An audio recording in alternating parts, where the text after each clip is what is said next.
pour l'ensemble de ses œuvres. Paco Madjrouvi, ministre sortant des droits de l'homme, en a eu pour sa dose. Parmi ses déclarations à l'emporte-pièce sur le plateau de TV5 Monde figure cette séquence: les manifestations publiques ne sont pas interdites au Togo, laissant entendre que la liberté de réunion pacifique est garantie et respectée dans le pays. Son collègue de l'administration territoriale a confirmé 5 jours plus tard qu'il s'agit bien de contre-vérité. Pour la 3e fois consécutive, la marche pacifique des organisations de la société civile prévue le 9 mai-août 2025 pour rendre hommage aux victimes des manifestations de juin 2025 a été interdite avec des raisons unijambistes. Dans une correspondance en date du 6 août 2025, le ministre de l'administration territoriale, de la décentralisation et de la chefferie coutumière colonel Oda Bello Aouaté, n'a pas donné de suite favorable à la demande de manifestation de Novation Internationale. Comme à son habitude, il avance des justificatifs saugrenus et risibles. Selon le ministre,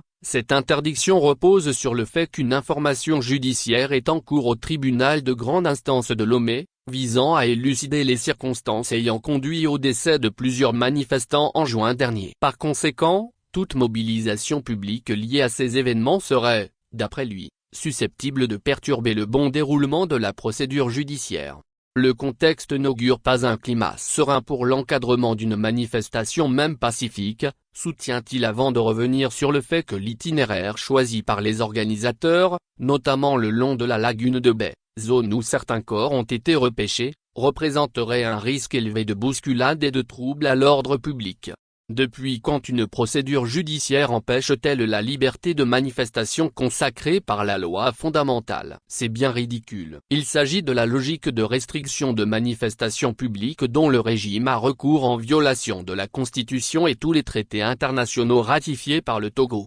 Guerre ouverte même aux morts. La messe du 40e jour prévue le 6 août à la paroisse Marie-Reine de Baie à Lomé par la famille du jeune Koutoglo Koami Jacques, retrouvé sans vie dans la lagune de Baie le 27 juin 2025 en marge des manifestations publiques à Lomé sur l'initiative des influenceurs, a été aussi interdite pour des raisons farfelues.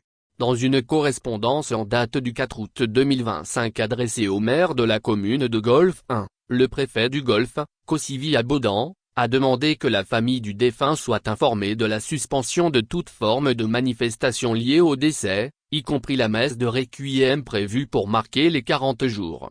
La lettre fait suite à une demande transmise par le maire à l'administration préfectorale, à travers laquelle la famille sollicitait l'autorisation d'organiser une messe en mémoire du défunt. Le préfet, tout en reconnaissant la requête, affirme que les circonstances exactes du décès ne sont pas encore élucidées et que les enquêtes judiciaires sont toujours en cours. Il précise également que, à l'heure actuelle, le décès du jeune homme ne saurait être lié aux manifestations. Face à cette incertitude, le préfet a demandé au maire d'empêcher toute manifestation publique, y compris religieuse, en lien avec le décès, jusqu'à nouvel ordre. La mort dans l'âme pour une nouvelle fois. La famille s'exécute. Suite au courrier reçu en date du 5 août 2025 de la part du maire de la commune Golfe 1 et du préfet du Golfe, demandant de surseoir à toute forme de manifestation en lien avec le décès de leur enfant, dans l'attente de la fin des enquêtes en cours, et dans un souci d'apaisement afin d'éviter tout affrontement, la famille Koutoglo informe la population que la messe et la cérémonie de libation prévue ce jour à midi en hommage aux victimes des manifestations des 26,